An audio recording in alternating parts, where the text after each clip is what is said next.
I was over there last year, stayed at MSE House in Tarawa, and in that house, the water that was pumped up from the well was downright completely foul. Could only be used for flushing toilets. For drinking and cooking, rainwater was boiled, then you could drink it. So water was a real problem, not the lack of it. I joked with them there, I said, in Kiribati you got no problem with water. You got hundreds and hundreds of square miles of water. Of course it's all salt. That's part of the story. So eventually I was talking to someone, and this young lady said she used to work in a government department that looked into things such as desalinators to turn salt water or foul water into fresh water. And she indicated a place where we could buy that. So I went with the superior, Father Lopetti, and there it was. It was, I called it a farm. It was 5 panels whereby you pump the water up or get the water up to the top of it, and it would trickle down, and then as it would evaporate onto the back of the glass or the perspex and run down there as pure water, and you'd collect that and you'd have fresh water. Now from that also in some of those places, and where I had been in Papua New Guinea, there was often a lack of power, and a lot of even government stations and other places, the power was run on diesel generators, which was very expensive and highly polluting to the atmosphere. And I used to often think in Papua New Guinea, where they have unlimited water running down hundreds and hundreds of rivers and streams, the whole place should be on hydroelectric power. There's a lot of problems involved in that. So this is again, all these things again of inequality between nations, where some nations can afford things and some nations can't.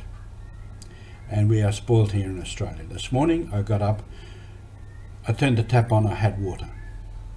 I washed, I boiled water for my coffee, flushed the toilet. So we have water, literally on tap. Many of those other countries don't, because they don't have the money. All the economies are geared against it. Now, part of it can be their problem, but that also is another story. Put the switch on, I had power. Boiled the water, etc. We have electricity. We can complain about many things, but if you're in a place where there is no power, no water, then we are really in trouble. One stage when I was in Mount Hagen, there was a blackout, no power for 1 full week, and we were never given any explanation why the power went out. So I had to invest in a generator, which cost me the best part of 40,000 kina. Again, Pope Francis refers to this as I quoted yesterday. I'll just read a bit more from that article. In today's world, very few rich people possess more than the rest of humanity, and we know that. Most of the wealth of the world is held in the hands of very few people. It is an injustice that cries out to heaven, says our Pope. God has given the earth to humanity to cultivate and tend. It is our duty, and this is part of mission. It is our duty. Everybody has a duty in all of this, to make sure that its fruits reaches everybody, not just a few people. And just on the news this morning, again, they're in different places around the world, demonstrations about climate.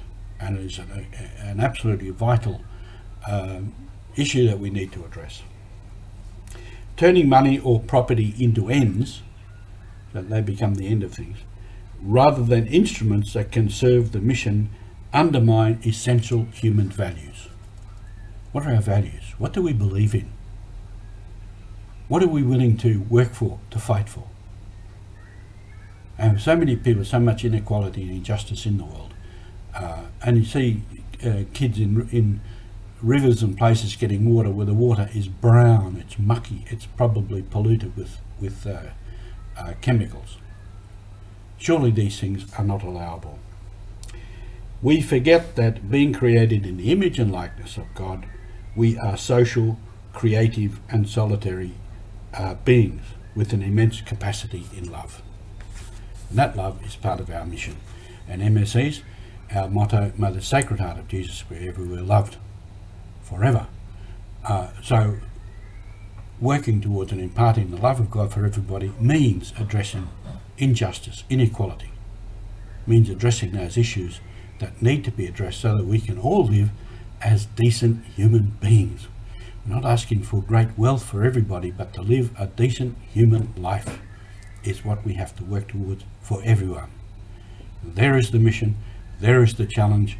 We are all called to go at it. Thank you for being with us, and we'll be back with more.